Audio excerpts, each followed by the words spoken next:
Good morning सगळ्यांचं माझ्या YouTube चॅनलमध्ये खूप खूप मनापासून स्वागत. तर रोड ट्रिप टू मालवण आपली सिरीज सुरू आहे आणि 3 एपिसोड ऑलरेडी आलेले आहेत. आय होप तुम्ही आधीचे व्हिडिओ बघितले असतील. तर आज आहे आमचा मालवणमधील दिवस 4था. तर आज 4थ्या दिवशी म्हणजे आजचा दिवस थोडासा अनप्लॅन्डच आहे, कारण काय ॲक्टिव्हिटीज करायच्या ते अजून ठरलेलं नाही आहे. तर सकाळी सकाळी तयार तर झालेलो आहोत, पण पहिल्यांदा आम्ही विचार करतो आहे की बोटिंगला जायचा. तर इकडे बोटिंग थ्रू सीशोरमध्ये आतमध्ये घेऊन जातात आणि तिकडचे 4-5 पॉईंट्स ते दाखवतात. तर ते ॲक्टिव्हिटी आज करण्याचा प्लॅन आहे. तर बघूया बोट मिळते का. बोट जर मिळाली तर सगळ्यात आधी ते करू, नाहीतर मग अजून दुसरं काय ठरतं ते मी तुम्हाला दाखवेल. So stay tuned in the blog आणि ब्लॉग शेवटपर्यंत नक्की बघा. चला तर मग सुरू करूया आजचा दिवस. अशी बसू का मी? संपलेत का? तुम्हाला नाही आहे? ठीक आहे. नाही ना, घालून घ्या ना. नाही ना? आहे का? एक जॅकेट पाहिजे. एक पाहिजे. आरामात काय नाही. दुसरं आहे. ठीक आहे ठीक आहे.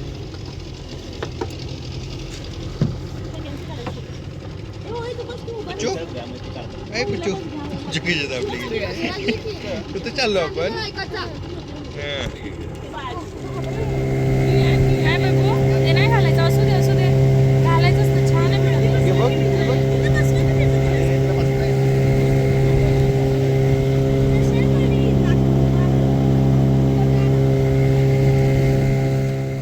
लकीली आम्हाला बोट मिळाली, म्हणून आता सगळ्यात आधी आम्ही निघालेलो आहोत बोटिंगसाठी. तर इथे बोटमध्ये बसल्यानंतर समुद्राच्या आतमध्ये आता आम्ही जात आहोत आणि आतमध्ये गेल्यानंतर ते जे दादा आहेत तर ते तिथले 5 पॉईंट फिरवतात आणि तिथली थोडी माहितीसुद्धा देतात. तर समुद्राच्या आतपर्यंत जाऊन म्हणजे तिकडचं वातावरण सगळं कसं आहे ते आज मी पहिल्यांदाच अनुभवणार आहे.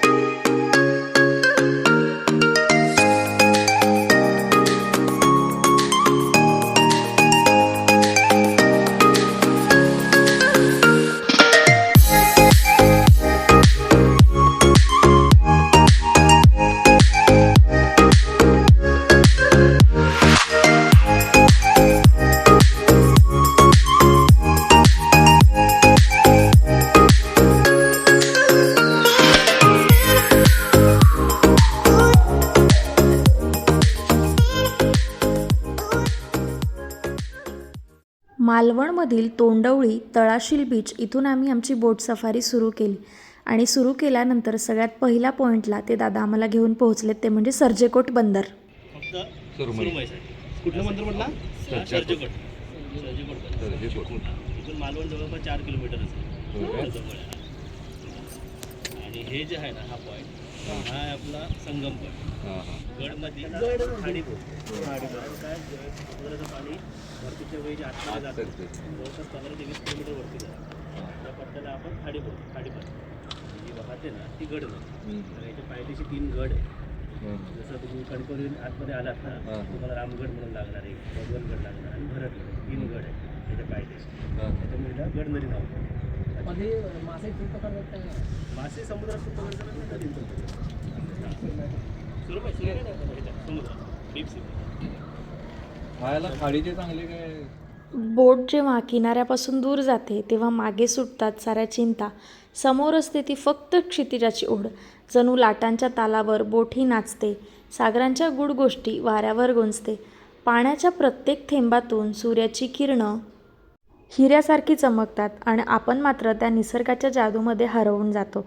मालवणची ही बोट सफारी म्हणजे फक्त प्रवास नाही, तर मनाला शांत करणारी एक अनुभूती आहे. जेव्हा सूर्य अथांग सागरात विसावतो तेव्हा मागे राहतात फक्त या सोनेरी आठवणी. तुम्ही कधी अनुभवलाय का हा लाटांचा प्रवास? मला कमेंटमध्ये नक्की सांगा.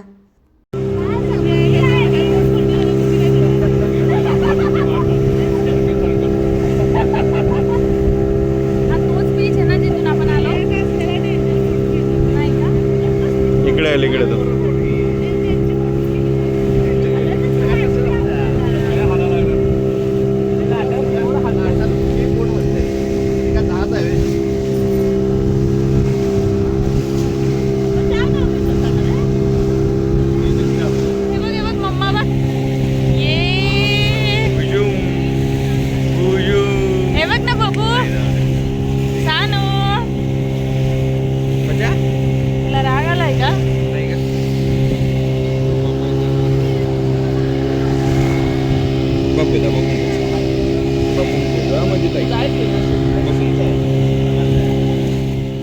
पाण्याच्या लाटांवर तरंगत तरंगत डोलत डोलत आता बऱ्यापैकी पुढे आलेलो आहोत, जिथून किनारा अगदी पुसट दिसायला लागला.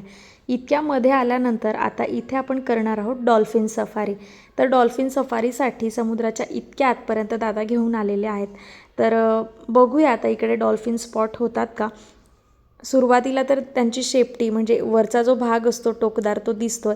जर तुम्हीसुद्धा व्यवस्थित ऑब्झर्व केलं तर तुम्हाला पाण्यामध्ये बघायला मिळेल. तर काय होत होतं की कॅप्चर करताना म्हणजे जोपर्यंत कॅमेरा ऑन करतो तोपर्यंत ते मध्ये जायचे, तर असं होत होतं. तर माहीत नाही एखाद्या क्लिपमध्ये कदाचित तुम्हाला स्पॉट होऊ शकतात, तर तुम्हीसुद्धा व्यवस्थित बघण्याचा प्रयत्न करा.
एका बाजूला संत वाहणारी नदी आणि दुसऱ्या बाजूला अथांग गरजणारा समुद्र, या दोघांच्या संगमावर वसलेलं हे ठिकाण बोटीतून जाताना आजूबाजूची हिरवळ मनाला सुखावते. पण खरी जादू तर पुढे दडलेली आहे. समोर पाहिलं तर असं वाटेल की एखादा अवाढव्य कासव समुद्राच्या लाटांचा आनंद घेत निवांत बसलंय. युगायुगांपासून हे दगड इथेच आहेत, लाटांशी खेळत, वाऱ्याशी बोलत. निसर्गाच्या या किमयेला पाहून मन क्षणात विरघळून जातं. हे रॉक गार्डन म्हणजे मानवाने बनवलेली बाग नाही, तर निसर्गाने स्वतःच्या हाताने कोरलेलं एक जिवंत शिल्प आहे. जेव्हा समुद्राची लाट या कासवासारख्या खडकावर आदळते तेव्हा दुधासारखा पांढरा शुभ्र फेस हवेत उडतो. तो नजारा पाहताना असं वाटलं की समुद्र स्वतः या पाषाणाचे पाय धुतोय. इथे आल्यावर कळलं की शांतता म्हणजे काय असते. फक्त लाटांचा आवाज आणि आपण. या रॉक गार्डनमध्ये या दगडांवर काही वर्षांपूर्वी पेट्याच्या पेट्या चांदी सापडली होती. तर त्याचीच एक छोटीशी स्टोरी हे दादा पुढे व्हिडिओमध्ये सांगतायत, जी मी कॅप्चर करण्याचा प्रयत्न केला. कालवांचा प्रकार बोलतो ना आपण, हे लेडीज लोक येतात काढण्यासाठी. मग त्यांना ते चमकताना दिसलेलं, मग ते जाऊन सांगितलं त्याने की असं असं काहीतरी आहे तिथे. येऊन बघितलं तर बॉक्सेस होते आणि बिस्किट होते चांदीचे विटांचे. असं मग कोण घेऊन गेलं त्याला? हे घेऊन गेले. नंतर टीप भेटल्याबरोबर पोलिसांनी सगळ्यांना उचललं. ज्या लोकांनी ठेवून घेतले ते झाले चांगले, बाकीचे अडकले. एवढं मोठं आहे ना. या दिवसात खूप असतात. त्यानंतर आम्ही पोहोचलो मग समुद्राच्या मध्यभागी असलेलं एक छोटंसं बेट, ज्याला शिंपला पॉईंट असं नाव दिलं आहे. तर समुद्राच्या मध्यभागी असणारं हे छोटंसं बेट, याला शिंपला पॉईंट का म्हणतात तर समुद्राच्या लाटा येऊन येऊन इथे शिंपले साचतात, त्याच्यामुळे इथे शिंपला पॉईंट असं नाव पडलेलं आहे. तर इथे बऱ्याच प्रकारचे शिंपले जे वेगळे आकारसुद्धा पाहायला मिळतात. पण आता बऱ्यापैकी लोकांनी कलाकुसर म्हणून ते उचलून घेऊन जातात. तर आता इतके असे बघायला मिळाले नाही, पण दादा असं सांगत होते की खूप शिंपले इथे आधी जमा व्हायचे, म्हणून त्याला शिंपला पॉईंट असं नाव पडलं होतं. तिथून पुढे आम्ही बोट सफारीने परतीचा प्रवास सुरू केला. परतीचा प्रवास करताना थोडे छान असे फोटोसुद्धा क्लिक केले, फॅमिली टाईम स्पेंड केला आणि त्याच्यानंतर मग पोहोचलो आम्ही आमच्या रिटर्न पॉईंटला, जिथून आम्ही राईड सुरू केली होती. मालवणच्या या लाटांसोबतची ही सफर आता संपत असली तरी मनाच्या तळाशी त्यांचं गाणं आयुष्यभर गुंजत राहील. हे पाणी, हे आकाश आणि ही सफर, हे सारं काही कॅमेऱ्यात कैद आपण केलं आहे खरं, पण अनुभवायचं असेल तर एकदा या लाटांच्या सान्निध्यात आपल्याला यावंच लागतं. आतापर्यंत बऱ्याचदा बोटिंग केलेली होती, पण ती नदीमध्ये, छोट्याशा लेकमध्ये. पण समुद्रात बोटिंगचा हा माझा पहिलाच अनुभव होता. आणि आराध्या पण खूप छोटी होती, पण तिनेसुद्धा खूप एन्जॉय केलं, खूप मजा आली. समुद्राच्या इतक्या आतपर्यंत जाता आलं आणि इतकं अनुभवता आलं, याचं खूप सुख वाटलं. खूप अमेझिंग एक्सपिरियन्स. मी पहिल्यांदाच म्हणजे बोटिंग आधी केलेली होती, पण समुद्राच्या इतक्या आतमध्ये जाऊन बोटिंग पहिल्यांदाच केली. आणि तिकडचे आयलंड बघणं किंवा तिकडचे वेगवेगळे जे पॉईंट्स आहेत ते एक्सप्लोअर करणं, हे सगळं काही मी पहिल्यांदाच केलं. खूप मजा आली, खूप भन्नाट एक्सपिरियन्स होता. तर आता नाश्ता वगैरे झालेला आहे, सफर झाली आहे समुद्राची. आता आम्ही जाणार आहोत सिटीमध्ये. तर तिकडे काय आहेत इकडचं कोकणचं स्पेशल ते थोडंसं एक्सप्लोअर करू, कारण आज मालवणमधला लास्ट दिवस असणार आहे. तर म्हटलं थोडंसं सिटीतसुद्धा जाऊन येऊया फिरायला.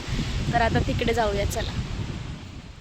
शहराच्या गजबजाटापासून दूर आलो, जिथे हवेत मातीचा सुगंध आहे आणि कानावर फक्त पक्ष्यांचा किलबिलाट आहे, अशा कोकणाच्या कुशीत आम्ही आलो. मालवणची ही छोटी छोटी गावं आणि तिथले नागमोडी रस्ते एका वेगळ्याच जगात घेऊन येतात. इथल्या रस्त्यांवरून प्रवास करताना असं वाटलं जणू आपण एखाद्या हिरव्यागार बोगद्यातून जातोय. कौलारू घरांच्या अंगणातील ती तुळस आणि वाऱ्यात डोलणारी माडांची फांदी, हे कोकण आहे साहेब. इथे रस्ते रस्ते नसून निसर्गाची कवण आहे. इथे लाल माती फक्त पायाला लागत नाही, तर ती काळजाला स्पर्श करते. प्रत्येक वळणावर एक नवीन चित्र, एक नवीन हिरवाई आपलं स्वागत करत असते. कोकण म्हणजे फक्त समुद्र नाही, तर कोकण म्हणजे हे रस्ते आहेत, ही गावं आहेत आणि इथली साधी माणसं आहेत. हा प्रवास कधीच संपू नये असं वाटतं. तुम्हाला कोकणची हिरवीगार सफर कशी वाटली? तुमच्या गावाच्या आठवणी काय आहेत? हे कमेंट्समध्ये नक्की सांगा. आणि कोकणाच्या या प्रेमासाठी व्हिडिओला लाईक करायला विसरू नका.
Hello, good evening everyone. तर आजचा दिवस खूप छान गेला. आम्ही मस्तपैकी दुपारी जेवण झाल्यानंतर इथल्या गावांमध्ये फेरफटका मारला, थोड्याशा मालवणी वस्तू घेतल्या, काजू वगैरे घेतले आणि अशीच थोडीशी शॉपिंग केली. आणि त्याच्यानंतर संध्याकाळी परत आल्यानंतर आम्ही जवळच्याच बीचवर गेलो होतो. पण आज आम्ही जाताना मोबाईल कॅरी केले नव्हते, त्याच्यामुळे त्याचा काही शूट आम्ही आज केला नाही. मस्त छान सनसेट तिथे एन्जॉय केला, बीचवरती छान वॉक घेतला आणि त्याच्यानंतर मस्त रेस्ट केला. आता पुन्हा तयार झालो आहे. आता रात्र झाली आहे, 7:30 पावणे 8 झालेत. तर आता प्रोबॅबली जेवण करणार, एक छान असा नाईट वॉक घेणार आणि त्यानंतर लवकर झोपी जायचं आहे, कारण की सकाळी लवकर अर्ली मॉर्निंग निघायचं आहे परतीच्या प्रवासासाठी. जवळपास 3:30-4लाच आम्ही निघणार आहोत, जेणेकरून ऊन जे आहे ते लागणार नाही आणि रस्ता लवकर पुढे सरकेल. तर असा उद्याचा प्लॅन आहे. तर माहीत नाही उद्या मी व्लॉग करेल की नाही. तर Malvan road trip to Malvan या सिरीजचे आपले टोटल 4 एपिसोड झालेले आहेत. आय डोंट नो मी उद्या व्लॉग करेल की नाही परतीच्या प्रवासाचा, तर ते उद्यावरती डिपेंड करतं. कारण उद्याचं फारसं आम्ही काही करणार नाही आहोत, डायरेक्टली घरीच जाणार आहोत. तर मध्ये जर वाटेत काही इंटरेस्टिंग असलं तर मी व्लॉग नक्की करेल, पण जर नाही केला तर मग या सिरीजचा हा व्लॉग जो आहे हा एंड असेल. तर आय होप तुम्हाला सिरीज आवडली असेल. आय डोंट नो एपिसोड येऊसुद्धा शकतो किंवा नाही येणार, किंवा जर आला तर मग मी याच्यातच कंटिन्यू करेल आणि मग त्याच्यानंतर व्लॉग एंड करेल, किंवा मग हा इथेच एक सिरीजचा एंड असेल. तर आय होप तुम्हाला आवडली असेल सिरीज तर नक्की पुन्हा 4ही एपिसोड बघा, लाईक करायला विसरू नका, सबस्क्राईब करा आणि शेअरसुद्धा करा. पुन्हा आपण भेटूया नवीन अशाच छान इंटरेस्टिंग व्हिडिओसोबत. तोपर्यंत सगळ्यांना बाय बाय, गुड नाईट.